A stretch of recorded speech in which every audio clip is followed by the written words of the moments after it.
The strong silent type. They're the type of character that usually backs up the main villain and gets scenes show off why they are close to the main villain. Transformers has a few of these, with a prominent example being Prime Soundwave, taking his raw silence and transforming his words into action with his firing prowess on full display for anyone who dare go against Megatron. But there are two characters in Transformers whose main characterization is being the strong silent type, and they are the topic of today's video, Stinger and Nightbird. These two, while both being the strong silent type, they take that base characterization and take it into two different directions, with Stinger being the standard silent enforcer and Nightbird being the silent ninja assassin. In addition to these two also having the same distinction of sharing two backstories, where they can either be Earth-built bots, like in G1 for Nightbird and 8 organizations for Stinger, or being normal Transformers, like in Rise of the Beast from Nightbird and G1 for Stinger. So they can be molded to fit whatever the story needs them to be, and if you're ever asking why love these two together, that's why. These two also have rivals to go against, as Stinger has Bumblebee as his rival,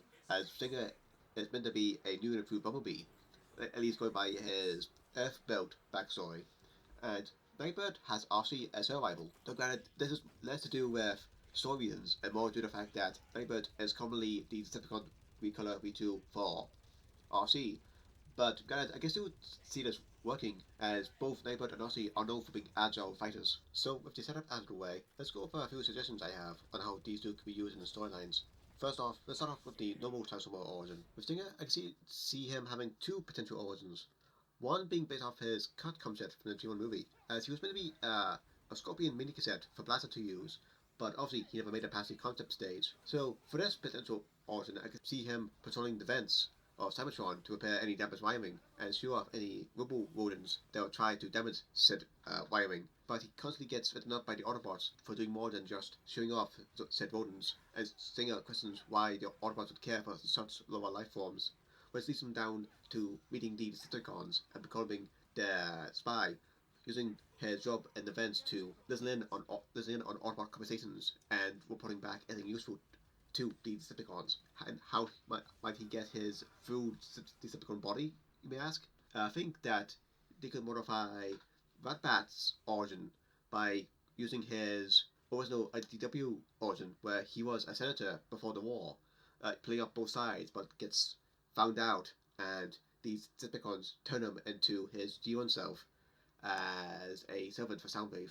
So I can see Stinger potentially doing that, and as a reward, Megatron gives him his full Decepticon body by using Ratbat's now vacant body. As for characterization for Stinger, as America said, he's very similar to Average and is a very cold character who can talk. And when he gets his full Decepticon body, that would continue with him still being a very quiet and cold character, with maybe the odd word to confirm his orders. I know I went over how Stinger is a strong silent type character, but I do think there's a bit of wiggle room because he's maybe a rival to Bumblebee. As personally, I think Stinger's ability to talk should really contrast Bumblebee's ability to talk. Say, if Bumblebee is like animated, where he's cracking jokes and constantly talking, Stinger should be the exact opposite and be completely silent, with the occasional word to confirm orders, as I said previously. But if Bumblebee can't talk, or has to talk through a video, I think Stinger should be slightly more talkative.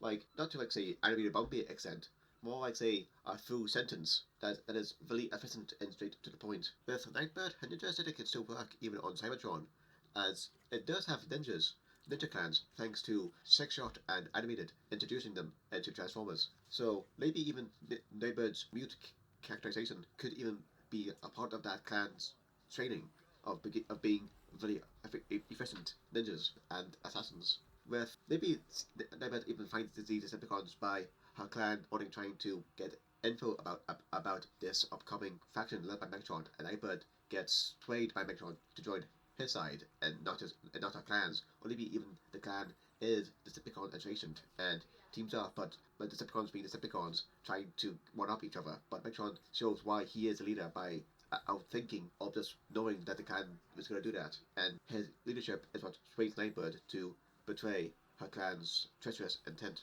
Other than her origin being different, I think Nightbird would still act the same way as he did in G1 and or in Rise of the Beast in terms of characterization. As for what started her rivalry with RC, Simply, I can see Arcee being one of a few Autobots who's agile enough to keep up with Nightbird, which starts the rivalry. Now, personally, I want to do the more interesting origin for these two, the Earth-built one. Continuing with Nightbird, and personally, I think she could be more interesting as a character if we stick with her G1 origin. As yes, originally she was meant to be just meant to be a test bed for technology, but I think they could modify it a bit to be her to also just be a test bed for anti-Decepticon weaponry, but also by just being a general defender for humanity for when the Autobots aren't around. I feel like that was part of her intention. There was no intention as well for her being built. As Autobots obviously can't always be around to defend them against these Decepticons. So Nightbird could step in to fend off a larger group of Decepticons until the Autobots arrive, or she just fends off a small group of Decepticons by herself. And we get a few episodes to show how capable Nightbird is,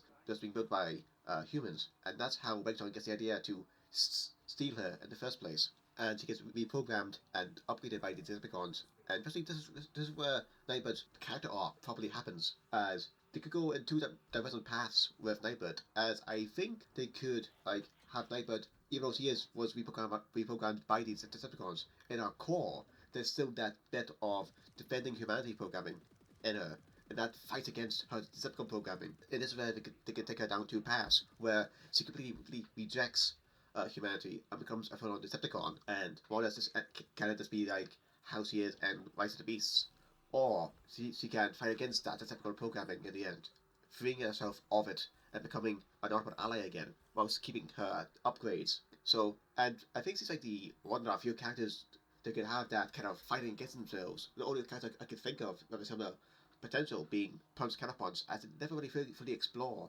his like duality. And Nightbird has that kind of built in as Defender being reprogrammed for evil, and possibly even being freed of said evil. Then there's the second option here of taking all that deep stuff and throwing it aside and have it just be made by an evil human group like Mech, who just built to be an anti-transformer weapon through and through, and that's why she can't speak.